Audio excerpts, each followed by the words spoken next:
Good evening, everyone. Hi there. It is Saturday night, December 14th, and we all know there's nothing like a Saturday night. Well, today I'm back at it again. We're going to be discussing our friendship series.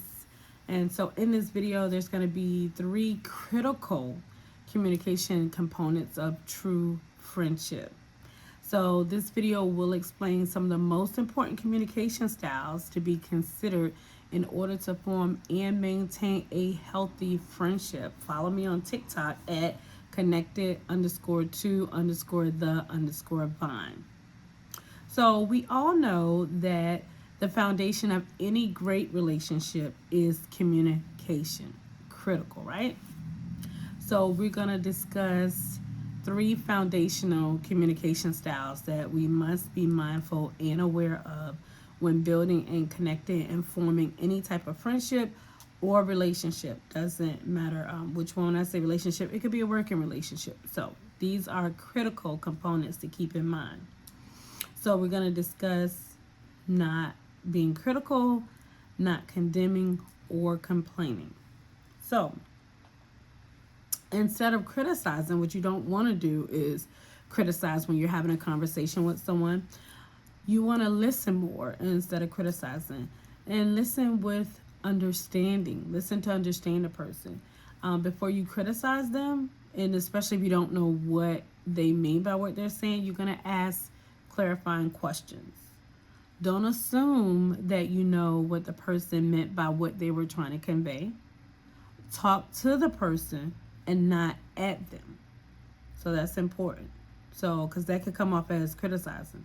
So when you talk at somebody, you're kind of actually is condescending, and that's being critical, especially if you are responding. Leave out snide remarks. Nobody needs all of that, okay? Cut the sarcasm.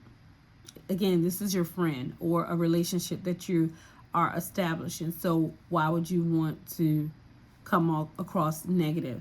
Okay, so if you're not in the mood, just ask the person if they can call you back later, or if you guys can talk about it some other time, because it's not a good time for you. It's actually better to be honest and upfront with the person than to kind of like snap out on the person because you really you're not in the mood, then you're irritated by what they're saying to you, and you say something wrong and it comes across critical and their feelings is hurt, and potentially you can damage the relationship, and that's not what you want to do.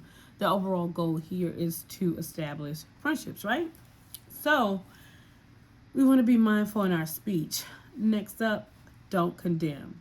Do not condemn. So instead of condemning, again, keeping an open mind is key in all of these components. Just keep in mind the other person's ideas, their point of views, and their opinions.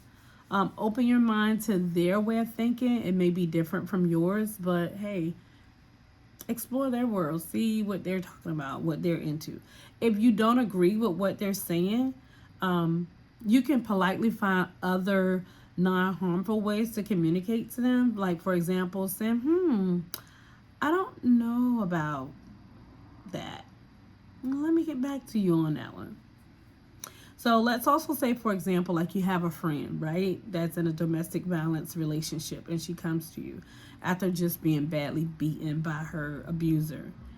And don't be condemning. What you don't want to do is say things like, girl, you're not going to stop until he kills you, or you're not going to be satisfied until he kills you. That's not what she needs. Let's just try like a different approach, okay? Instead, speak rationally to the person or her. Have her think about her loved ones, her parents, her children, her siblings, aunts, uncles, cousins, nieces, nephews, anybody. Have her think about her future. But let's not be condemning, because that's not what a person needs at a critical time like that. If they're being abused and they're coming to you, and instead of you having open arms, you're being critical. Now, if this person has came so many times and you're just tired, then I think at some point you need to have a healthy and truthful conversation and say, hey, this is beginning to be like a burden on me. But don't do it Do it before she comes to you with the domestic violence incident. Don't do it while she's in the midst of it.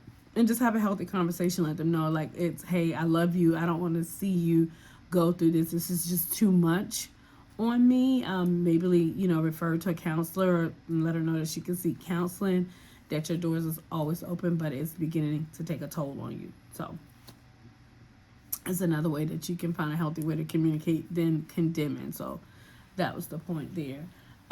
Lastly, don't complain. Learn to show appreciation. And what I mean by not complaining, I'm just going to give you like a simple, trivial scenario, right? So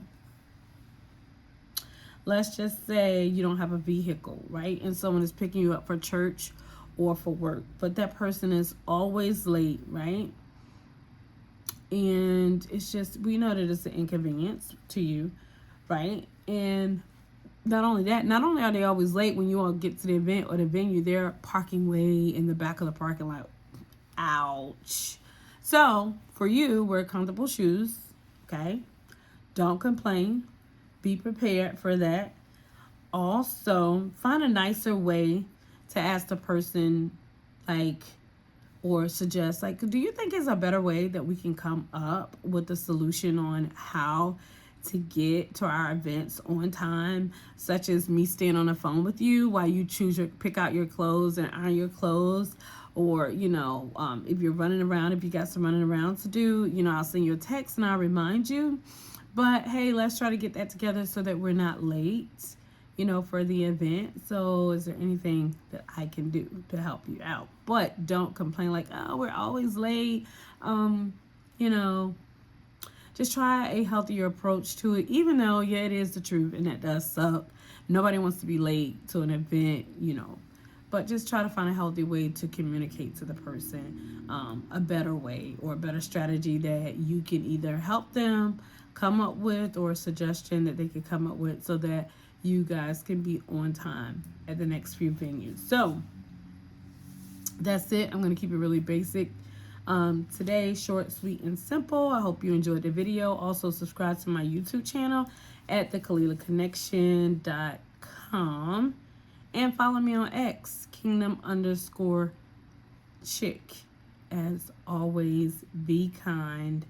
God bless you. Enjoy your weekend and have a blessed week ahead. Later.